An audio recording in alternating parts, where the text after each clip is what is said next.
आपल्या सर्वांना माहिती आहे की आपल्या भारतीय संविधानामध्ये एकूण 22 भाषांचा उल्लेख करण्यात आला आहे. पण या 22 भाषांची नावे एकाच वेळी लक्षात ठेवणं थोडं कठीण वाटतं, नाही का? चला तर मग MPSC प्रोफेसर्सच्या आजच्या या सेशनमध्ये खूप सोप्या आणि लक्षात राहणाऱ्या ट्रिक्सच्या मदतीनं सगळ्या 22 भाषा अगदी सहज लक्षात ठेवूया. ही ट्रिक समजून घेण्याआधी एक गोष्ट समजून घेणं फार महत्त्वाचं आहे. ती म्हणजे या भाषांची पार्श्वभूमी. सुरुवातीला 1950 साली म्हणजेच जेव्हा भारतीय संविधान लागू झालं, तेव्हा संविधानाच्या 8व्या अनुसूचीत एकूण 14 भाषांचा समावेश करण्यात आला होता.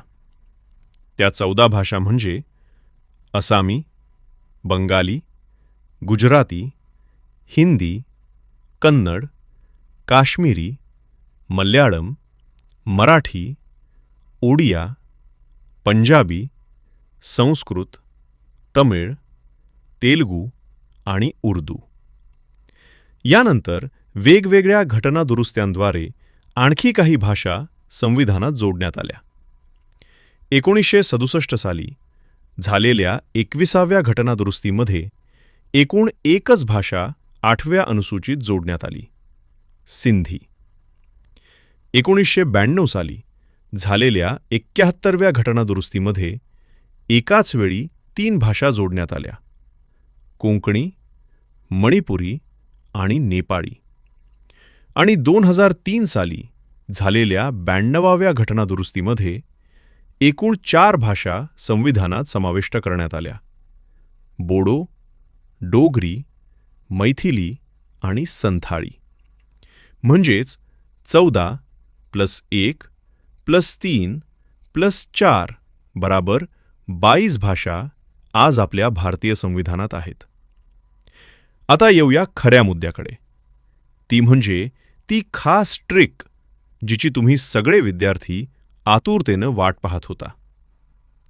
कल्पना करा, तुमच्यासमोर एक KTM बाईक उभी आहे आणि त्या बाईकवर एक KTM बॅग आहे, जो जोरात पुश केला जातो आणि इथूनच तयार होतं ते वाक्य, KTM push bag of KTM.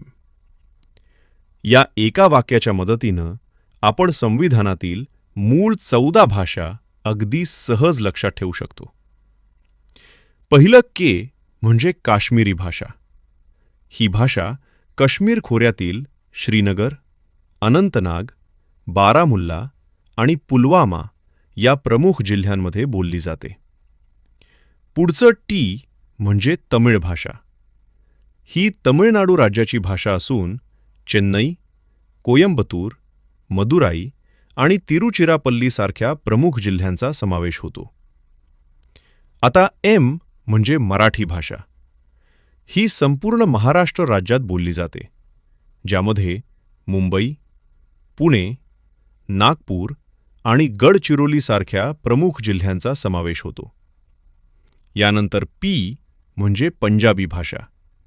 ही पंजाब राज्याची भाषा असून अमृतसर, लुधियाना, जालंधर आणि पटियाला सारख्या प्रमुख जिल्ह्यांचा समावेश होतो. पुढचं यू म्हणजे उर्दू भाषा. ही भाषा उत्तर प्रदेश, तेलंगणा आणि महाराष्ट्रातील काही भागांमध्ये बोलली जाते. आता एस म्हणजे संस्कृत भाषा.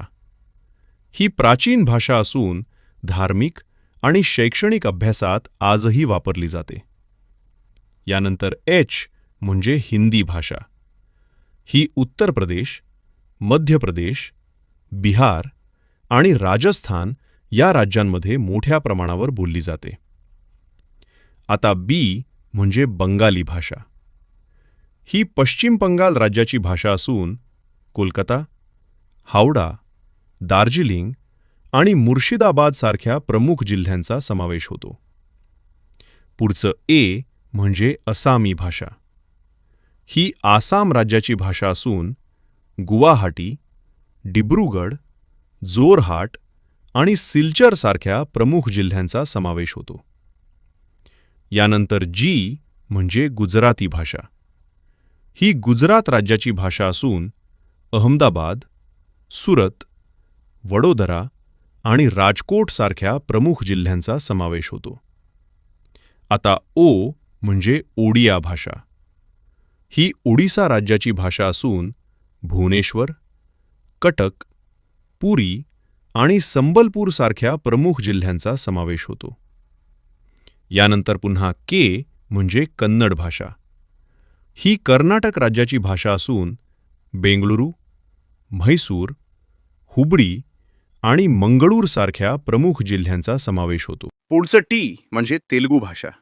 ही आंध्र प्रदेश आणि तेलंगणा या राज्यांमध्ये बोलली जाते.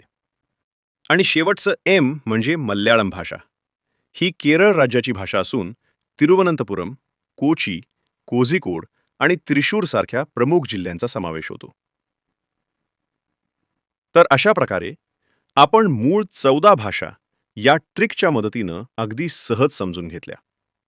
आता पुढच्या टप्प्याकडे वळूया. आणि तो टप्पा म्हणजे 1967 साली झालेली 19वी घटनादुरुस्ती.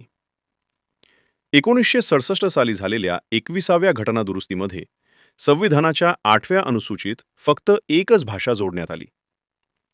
इथे कोणतीही ट्रिक लक्षात ठेवण्याची गरज नाही, कारण संख्या एकच आहे. आणि ती भाषा म्हणजे सिंधी. ही भाषा प्रामुख्यानं राजस्थान, गुजरात आणि महाराष्ट्रातील काही भागांमध्ये बोलली जाते. आता पुढच्या टप्प्याकडे वळूया. आणि तो टप्पा म्हणजे 1992 साली झालेली 71वी घटनादुरुस्ती. 1992 साली झालेल्या 71व्या घटनादुरुस्तीमध्ये संविधानाच्या 8व्या अनुसूचीत एकाच वेळी 3 भाषा जोडण्यात आल्या. 3 भाषा असल्यामुळे इथे आपल्याला एक छोटीशी ट्रिक लक्षात ठेवावी लागते. आणि ती ट्रिक म्हणजे a Nepali man goes to Konkan. इथला नेपाली म्हणजे नेपाळी भाषा.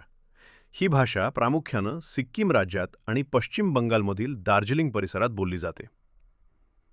मन म्हणजे मणिपुरी भाषा. ही मणिपूर राज्याची प्रमुख भाषा असून इम्फाळ आणि आसपासच्या भागात बोलली जाते. आणि कोंकण म्हणजे कोंकणी भाषा. ही गोवा राज्याची प्रमुख भाषा असून गोवा, सिंधुदुर्ग आणि दक्षिण कोकणातील सारख्या प्रमुख जिल्ह्यांचा समावेश होतो. आता येऊया शेवटच्या टप्प्याकडे.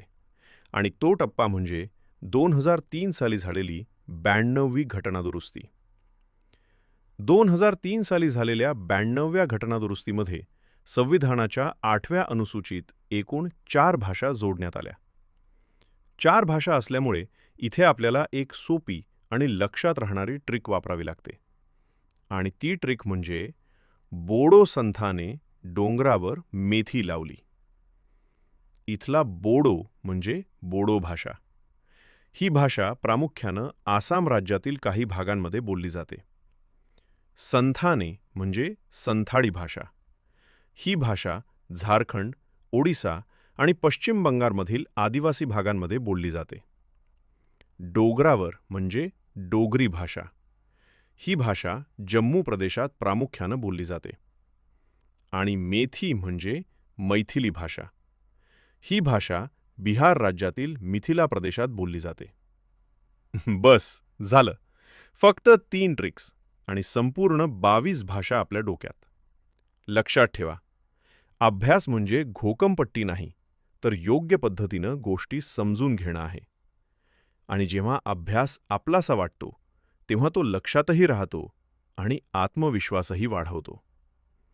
अशाच सोप्या ट्रिक्स, आपुलकीच्या समजावणी आणि MPSCसाठी उपयुक्त कंटेंटसाठी MPSC प्रोफेसर्सला नक्की फॉलो करा. अभ्यास करत रहा. आपण सगळे एकत्र पुढे जाऊया. यश नक्की मिळेल.